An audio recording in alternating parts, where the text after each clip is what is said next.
Okay, so I'm gonna teach you how to flutter in Super Mario Galaxy 2 now. And the difference between fluttering in this game and Yoshi's Island is like in Yoshi's Island you only have to press A as soon as possible, and like if you do it on a good frame, you'll just get it like you'll keep your height.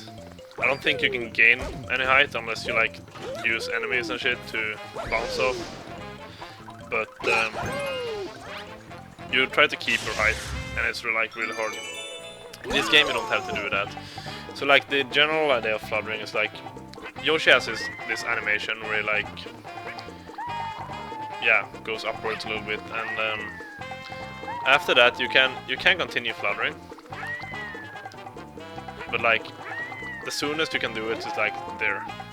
Not really, you can do it a little bit sooner, but it's very hard. I'm trying to press, but I'm pressing too early.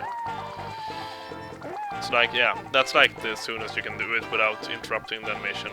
Although if you interrupt his animation, you can continue flutter for like forever. I have a video where I flutter and can see this entire map from above. It took like 30 minutes to get, no, like 20 minutes to get there. But yeah, like the basic idea of this is that you interrupt his animation.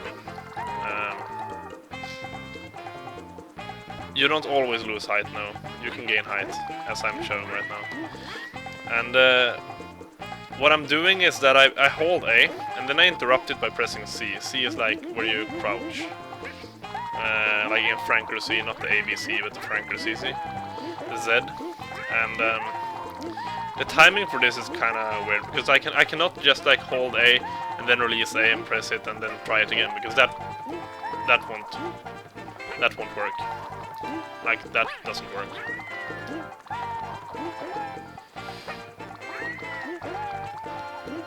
You cannot flutter after you have if you release A and press C. You also, if you keep holds A when you press C, you're gonna jump off him like this. So that you cannot do that either. What you have to do is pretty much that you do a flutter, and then you press C, and you continue holding A through the entire, like you just tap C really quickly, and you continue hold A throughout that tap. As soon as you have released C, like as soon as I've tapped it, I'm releasing A, and then I'm pressing A again. So like I'm holding A, I'm tapping C, I'm releasing A, and I'm pressing A again. Like this. And as soon as you have interrupted his animation, you can start to flutter whenever you want. So like I can gain height by holding it for a long time. Like this. Or I can lose height by waiting a little bit, or just like doing smaller flutters. So like that's how you actually stay in there when you flutter. You hold A, you press C, you release C, and you release A, and then you do that over and over and over. So that's like the first mechanic you need to know for infinite fluttering. The second one, that just going upwards like this would not be very useful in a speedrun. I mean, maybe it's in some places if you fall from a level or something and you need to get up, you can use this, but otherwise it's not useful. Going forwards is not very fast. I mean, as you can see, I'm getting a little bit of speed, but I mean, doing this would take a long time. So like, doing it backwards is a little bit faster. Not very much, but a little bit faster. Doing it straight to the side is even faster. Actually, no, you have to do it like a little bit backwards, because I can show you. If I can do it backwards and then forwards again, I cannot go backwards again. That's impossible. So I can only flutter forward now, or like to the side. As soon as I interrupt it, I cannot go anything backwards. I can just go like in a half circle, like forwards-ish.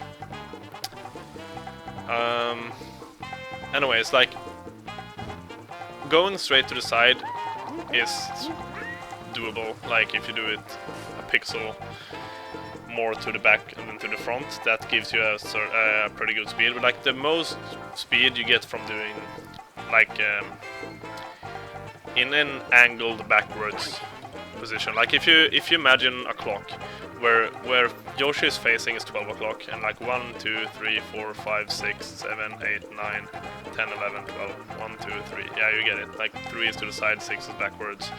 Yeah, whatever. Like where 4 and 8 would be. So like that position and that angle and that angle. Those are the best angles for fluttering. And gives you like a huge amount of speed.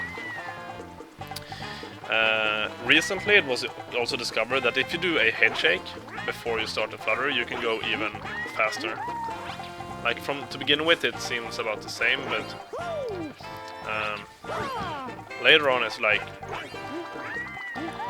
you can get a huge amount of speed from this, and that's what you need to do if you want to get past large gaps. Getting to the boss platform, for example, it's doable. The boss platform is over there. It's doable without the head shake, but it's way easier with the head shake. Another thing you can do instead of the head shake is that you can bounce off enemies or anything that you can bounce off in the game will give you the same amount of speed as a head shake would. And I'm doing this thing over here. When I go up on this platform, I grab the comet medal, and then I go for the platform for that island, and I cannot get there with a normal flutter. And I don't know. Actually, it might be that a bounce is even faster than a head shake. I don't know that, but yeah. Basically, if you just drop down on these things, you will eat them. So you cannot do that. So what you have to do is that you have to actually press B, like use his tongue just before you hit the berry. And that will make you bounce off it instead of eating it, because he's like eating he's already trying to eat something, I guess. So like by doing that, you bounce off, and then you like can continue fluttering afterwards. You cannot bounce on these things unless you actually press B. And yeah, actually this seems to be even faster, so maybe it's even faster to do that. I learned something new now. I'm not sure that's the case, but yeah. So yeah, that's like the thing with fluttering. You use bouncing, you use head shakes, you use correct angles, and you just like have to learn to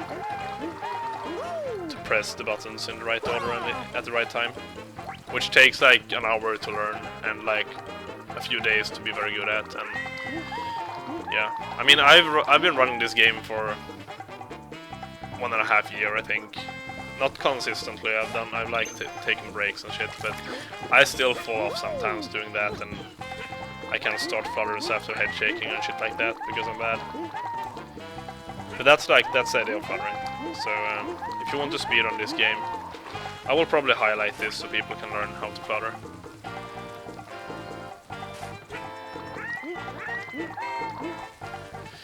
Like if you want to learn this game, then just go fluttering.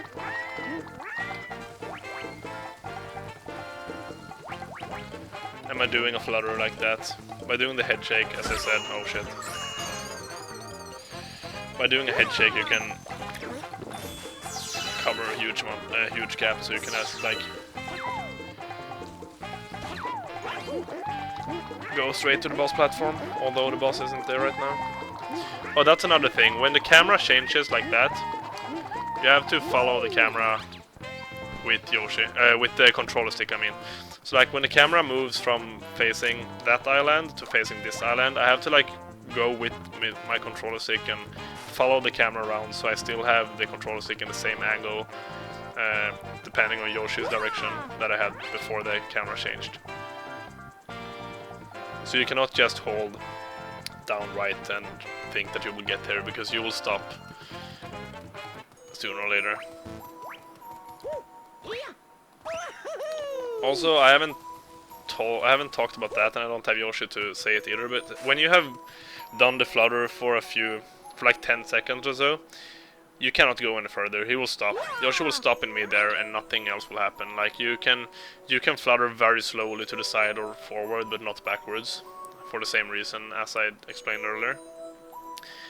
And if that happens, you're kind of screwed. It takes a long time to get there and shit like that. So therefore I jump off Yoshi's back before I reach the level. you can go here without doing that as well, but it's just like a safety thing. So yeah, you cannot go forever. He will stop after a certain amount of time for some reason.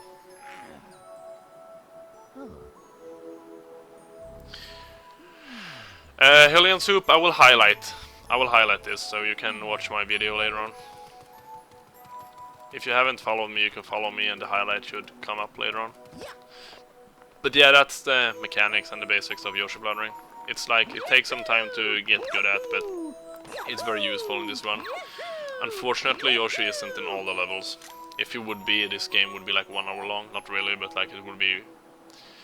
I mean, honestly, if Yoshi would be in every single level from the beginning, he would probably cut 30 to 60 minutes off this game.